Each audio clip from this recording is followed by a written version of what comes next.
Shalom. Que la grâce du Seigneur Jésus-Christ et les bontés de l'Éternel se renouvellent dans ta vie ce matin au nom de Jésus-Christ. Bienvenue à notre programme L'Évangile en 5 minutes.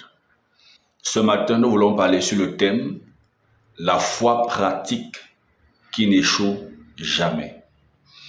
Nous avons lu dans Hébreux la définition de la foi, qui est une ferme assurance des choses qu'on espère. Donc il y a d'abord l'espérance et une démonstration de celles qu'on ne voit pas.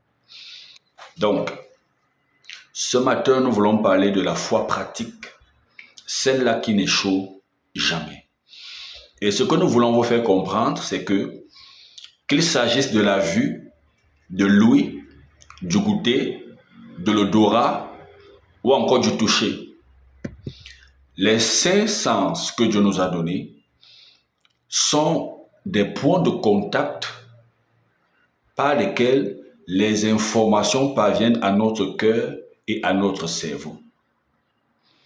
Et ces informations font en sorte que nous puissions assumer un certain état de conscience. En fait, lorsqu'on touche quelque chose qui chauffe ou bien qui soit froide, nous sommes conscients que la chose que nous avons touchée chauffe ou elle est froide, d'après la température qu'elle dégage. Il en est de même pour ce que nous voyons, les images, les couleurs, les sons que nous entendons, les odeurs. Nous pouvons, au travers de l'odorat, déterminer que le lieu où nous nous rendons est sale ou propre, d'après l'odeur qu'il dégage. D'après les sons que nous entendons, nous pouvons imaginer, nous pouvons déterminer un certain nombre de choses. Au travers de l'odorat, même si nous avons les yeux fermés, on peut savoir qu'en fait, c'est une banane qu'on a mis dans la bouche. On peut savoir qu'il s'agisse du lait, ce sont des oranges, ainsi de suite. Donc, nous sommes conscients des choses au travers des sens que Dieu nous a donnés, qui nous donnent des informations qui vont arriver au cerveau et au niveau du cœur. Parce qu'il y a la forme mentale et à la fois du cœur. Nous y reviendrons. Nous y reviendrons autant pour moi. Donc, ce matin, je voudrais amener quelqu'un à comprendre quelque chose. C'est qu'en fait, nous devons donc faire attention à ces sens que nous avons, à ce à quoi nous portons notre attention. Et tel que Romains chapitre 10, verset 17 enseigne, la foi vient de ce qu'on entend. Et ce qu'on entend doit venir de la parole de Christ. Mais en réalité, la foi vient aussi de ce qu'on voit. Lorsque nous voyons, par exemple, un serviteur de Dieu, une servante de l'Éternel, en train de manifester des charismes du Saint-Esprit, soit exercer les dons de révélation, de miracles, ou bien de parler avec précision, nous croyons en fait que Dieu est là. Donc en fait, les sens nous permettent de prendre des informations et d'assumer un état de conscience. Nous sommes conscients de la présence de Dieu au travers de ses manifestations visibles, audibles ou au travers du toucher. Donc, nous devons faire attention à ce que ce sur quoi nous prêtons, nous portons notre attention. Le Seigneur Jésus-Christ, dans l'évangile de Marc, chapitre 11, verset 23 à 24, il va donner une instruction à ses disciples, aux apôtres. La Bible dit qu'il avait parlé à un figuier, à un arbre fruitier lorsqu'il avait faim. Cet arbre n'avait pas de fruits. Jésus va dire que plus jamais quelqu'un ne mangera de ton fruit. Et le lendemain, pendant qu'il passait par là, l'apôtre Paul, l'apôtre Pierre, autant pour moi, va se rendre compte que l'arbre avait séché depuis les racines jusqu'aux feuilles. Ayant interpellé le Seigneur, lui faisant remarquer cela, le Seigneur lui n'était pas surpris, il va lui dire en fait, ayez la foi de Dieu. Ayez la foi de Dieu, que votre foi soit semblable à la foi de Dieu. Parce qu'en fait, lorsque Dieu parle, Dieu croit que ce qu'il dit va arriver et ça arrive. Jésus a parlé à cet arbre, il est passé. Paul est venu vérifier, l'apôtre Pierre est venu vérifier et il s'est rendu compte que tout s'est passé exactement comme le Seigneur Jésus-Christ l'avait dit. Il lui dit donc, ayez la foi de Dieu.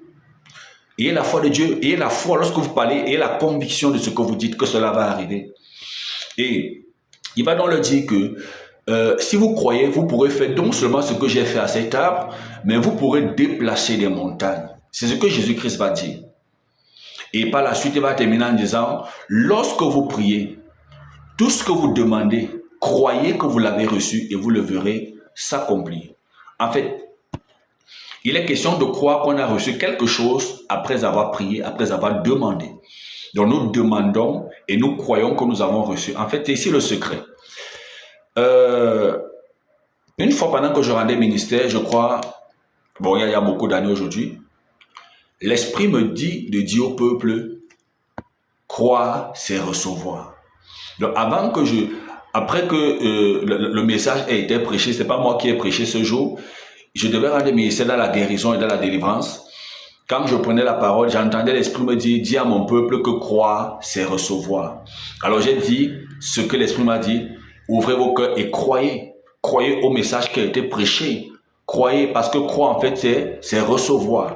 Et moi, même pendant que je rendais ministère davantage, cette parole me confortait, assumait je vais dire quoi, développer en moi une certaine assurance qu'en fait, si croire c'est recevoir, ça veut dire que tout ce que je vais dire va arriver. Et ce jour, j'ai commencé à faire des déclarations, sur la parole de Dieu, ce qui a été prêché par l'inspiration du Saint-Esprit, et les manifestations surnaturelles étaient tout simplement extraordinaires et formidables. Les miracles, les délivrances, les guérisons, c'était tellement puissant. Ce que je voudrais dire, c'est qu'en fait, il s'agit donc ici là d'assumer un état de conscience. Croire, c'est assumer un état de conscience. Ça veut dire que j'ai demandé à Dieu quelque chose. Et puisque Jésus a dit que tout ce que je crois que j'ai reçu, je le verrai s'accomplir, j'assume donc dans ma conscience que la chose est faite. Si j'étais malade, j'ai demandé la guérison, je n'attends pas de voir la guérison se manifester, mais à l'instant où je dis merci Seigneur, je crois que je suis guéri et je ne fais que remercier le Seigneur pour la guérison. J'ai demandé à Dieu une percée financière, j'ai demandé à Dieu une promotion, j'ai demandé à Dieu quelque chose, j'ai demandé à Dieu une rencontre, je crois que j'ai reçu et j'assume cela dans mon esprit. C'est ça la démonstration de ce qu'on ne va pas assumer un état de conscience. C'est pourquoi le Seigneur Jésus-Christ pouvait encore dire que le pauvre dise je suis riche. Je dois croire être conscient que je suis riche. Je dois cesser de laisser les organes de sens, la vue, l'ouïe, l'odorat, le toucher, me faire croire et assumer l'état de conscience que je suis pauvre, que je suis malade, que je suis rejeté, que je ne peux pas réussir, que je suis condamné à échouer. Non. Je décide de croire et d'assumer l'état de conscience que je suis béni, je suis hautement favorisé, je suis guéri par ses meurtrissures, je prospère financièrement, ainsi de suite, ainsi de suite, ainsi de suite. Donc chaque fois que je prie, j'assume cet état de conscience. Et en réalité même, avant même de commencer à prier, je dois assumer cet état de conscience, avant même de demander. Parce que je demande selon la parole. Puisque Dieu veille sur sa parole pour l'accomplir, il n'est pas un homme pour mentir, le fils de l'homme pour se repentir. Donc puisque Dieu me l'a promis, il m'a promis la guérison, il m'a promis qu'il n'est pas bon que l'homme soit seul, il m'a promis la fécondité, il m'a promis la prospérité, la sécurité. Avant de prier, je lis d'abord et je crois, j'assume l'état de conscience et je rends grâce à Dieu de me l'avoir accordé. En fait, c'est ça la foi pratique. Et elle n'échoue jamais. Souvent, nous demandons et après, notre langage est différent. Lorsqu'on croit qu'on a reçu quelque chose, si je reçois par exemple un téléphone portable, je reçois de l'argent venant de quelqu'un, je vais faire quoi? Qu'est-ce que je vais faire? Je vais remercier la personne de me l'avoir donné. Je vais lui dire j'ai reçu, merci. Je ne vais pas dire à la personne que je veux encore la même somme d'argent que j'avais demandé parce que j'ai déjà reçu. Donc si j'ai reçu par la foi, ce qu'il me reste à faire, c'est rendre grâce à Dieu. Et le danger, bien aimé, c'est que nous assumons parfois des états de conscience qui amènent au chaos, qui amènent à la confusion. Ça marche dans les deux sens, la croyance. Pierre était dans la barque et Jésus dit viens. Il est focalisé sur le Christ, il sort de la barque et il se met à marcher. Mais quelque temps après, une tempête se lève sur le fleuve. Il ôte son visage, il enlève sa focalisation de Christ, il regarde sur les eaux, il prend peur, il assume un état de conscience de peur, dont la foi n'existe plus parce que la peur est le contraire de la foi. Et il commence à s'enfoncer. Il y a quelques secondes, il marchait sur les eaux, juste après, il commence à s'enfoncer au point de vouloir mourir, n'eût été l'intervention de Jésus. Alors bien aimé, ce matin, commence à assumer la richesse, la prospérité, la santé, la puissance, la sécurité, la domination et la supériorité et rends grâce à Dieu. C'est fait, tu es béni. J'ai vu des personnes guéries du cancer, j'ai vu des miracles accomplis rien qu'au travers de la foi.